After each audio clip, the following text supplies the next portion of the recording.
What's happening, Fight Night fans? This is the Journeyman here, and today what I wanted to talk to you about was the True Sim uh, Facebook boxing page that's out there, and this is a kind of a photo of the Facebook page. Many of you may not have seen it.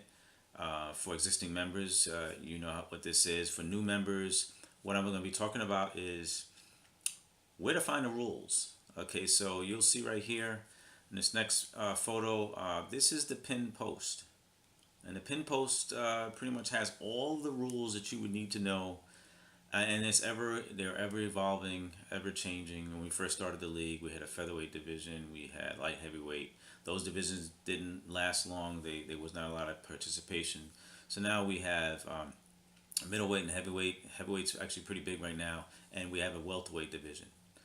So the pin post talks about all the different rules, as you can see right here. This is right on the top of the page, right? So, and you click on it and you can actually read. I'm not going to go through all the different rules, but basically we don't allow what you would allow in online world championships. So we don't allow a lot of side step uppercuts.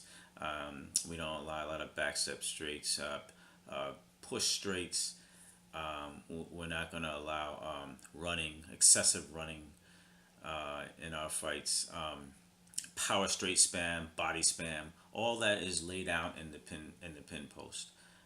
So this is where it is. It also tells you your specifications for your boxers, how you set them up for heavyweight, welterweight. It talks about who to tag when you win. So you post your scorecards on the page, who you beat, what division it was in, and you tag what the appropriate administrator for that. So this is all the information you would want to know about the Facebook page. But now what I want to get into is how to create your boxer. Uh, so so what we're going to do is we're going to go into boxer share. So in league fights, the boxers we use our own created fighters, and so what we decided to do is because we have heavyweight, welterweight, and all those divisions. We go in those OWC guys, the online world championship guys. Those guys, you guys know how to make a fighter already. You've been doing this for a while. Head to head guys may not be aware. Maybe they haven't used it. New members and prospective members, this is a very important video for you because it's going to tell you exactly how to set up your fighter. So, as you can see on the screen, we have a 6'7" and height requirement, or I should say max height for heavyweight in our division, and a max of 83-inch reach. And we do that because we don't. One of the things that I really hate about OWC is is the ability to have an 88-inch reach fighter. With a power straight guy like that, he can pretty much reach across the entire ring, and it's very unrealistic. So we max out at 83-inch reach, and 6'7". 6'7" because we got the AJs of the world and Deontay Wilders of the world. Those guys are big guys, and so we have some really big heavyweights out there. So I think it's realistic to have a taller fighter. You set up your fighter as you like. So conventional, unconventional, brawler, inside fighter. You can use any style of fighter you want to use. Any of these things are allowed. Punch styles, which makes our league very diverse, is that we have a lot of different types of fighters. Right? We have inside brawlers. We have outside fighters, counter punches. You very rarely going to run across the same type of fighter twice. Unlike OWC, where you have a lot of runners, you have a lot of sidestep uppercut elite guys out there who it doesn't make the fun very make the game very fun. So the purpose of our league is to have fun. It's not about winning or losing. It's about having a good, realistic boxing match. So anyway, the AI tendencies on the setup page. I don't know. There's always been debate about this, whether or not these are helpful or not. I set mine up the way I would fight, but I'm not sure whether it actually does anything. So if you're a headhunter or whatever, I would set the tendencies the way you particularly fight. That's the way I would set up my fighter. I set it like I said. I do it anyway, but I'm not sure whether or not it helps. So that's this is the AI tendencies page. And I throw a lot of left hooks. I throw less right hooks. I tend to throw a lot of jabs, straights. I throw less uppercuts. So I tend to set my AI tendencies up in that manner. And once again, does it help? No idea. Guys, any of my subscribers that know whether or not it or prove that there is any help, or if setting this up this way, does it help you? Please make a comment because I really don't know. And I've been playing this game since February of 2014. So here's the skills page. This is where you set up your XP points. Very important how you set up your points. Guys, I cannot stress this enough. When you first start becoming a league fighter, a lot of guys tend to just put the points and the XP points even across the board. And I can tell you that is the worst thing you can do. It's a learning experience, takes some time, but you're typically not going to throw the same amount of punches across the board. Left hooks, right hooks, uppercuts, straights. So over time, and over time doing sparring, and lots of sparring, right, you will learn what punches you like to throw more of. And look, once again, I'm not advocating for spam here. I don't want guys throwing 100,000 uppercuts or 500 straights. But what I'm saying is you're still going to have your favorite punch. You want to put more XP points on those punches. Okay. Same thing with athleticism. So athleticism is strength and speed as you like. So you can go up to 100 on those. Endurance and conditioning, you're maxed out at 93. You are maxed out of toughness at 95 and reflexes at 95. So that's where you are on your athleticism. Once you get to the 90 overall rating, you're going to want to back into the where you put your XP points in. Okay, and see if you have any more points you can assign. So here I am. I'm just adding on additional points to the punches that I want to utilize. Okay, I'm still at 90, so you can keep going until you once you hit 91, you get to back out. So I'm still applying points, putting a little bit on my body, left hooks, right hooks.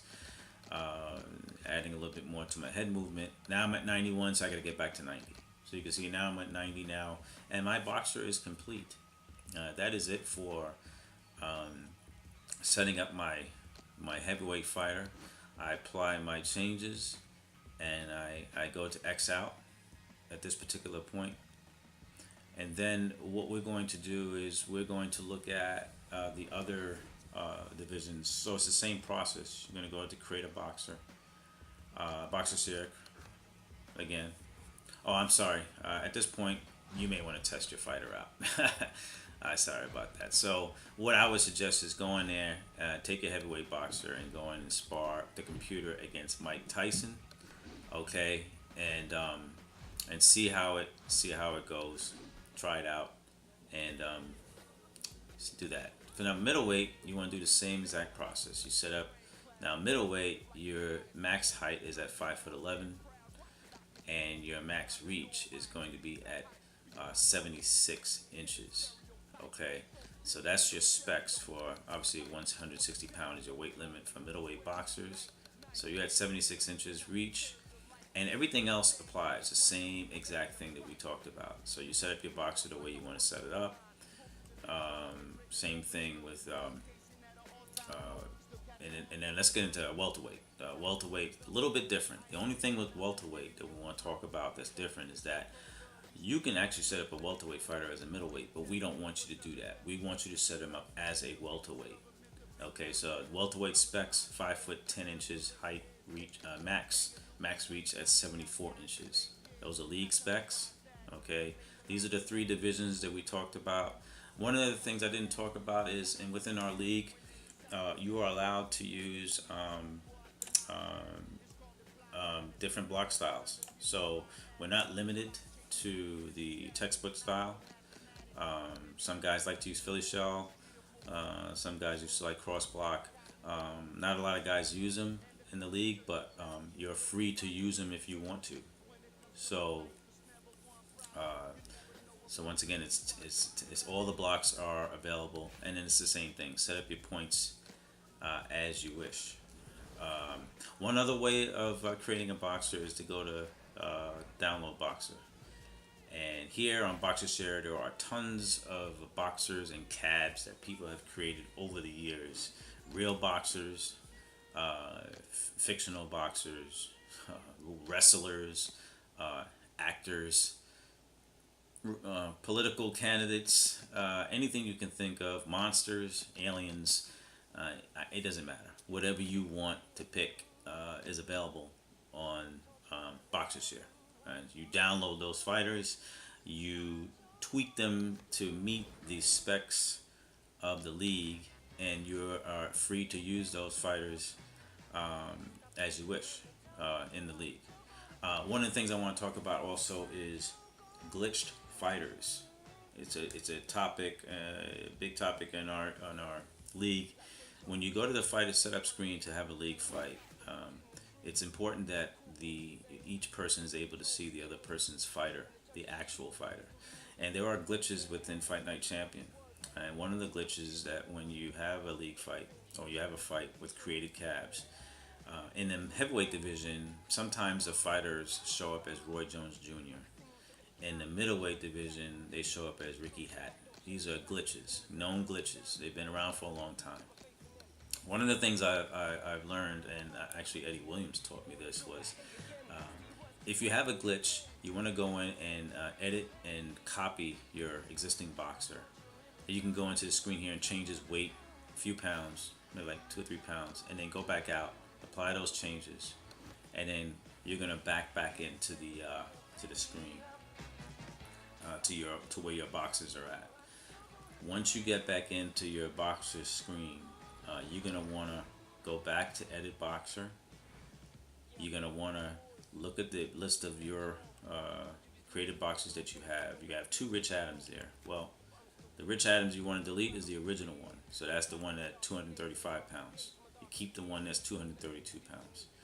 So you click on the Rich Adams at 235, you click and you delete him. Hopefully this will fix your glitch. It's not 100% guaranteed. There are some other ways to fix glitches, but this is the one that works the best in my experiences. Okay, so I hope you enjoyed this video. Please hit the like button. Leave your comments. If you want to join the league, there will be a little caption at the end showing the address for the Facebook page. And once again, thanks for joining me on this short tutorial on Fight Night Champion True Sim Boxing League page. You guys have a great day. See you next time.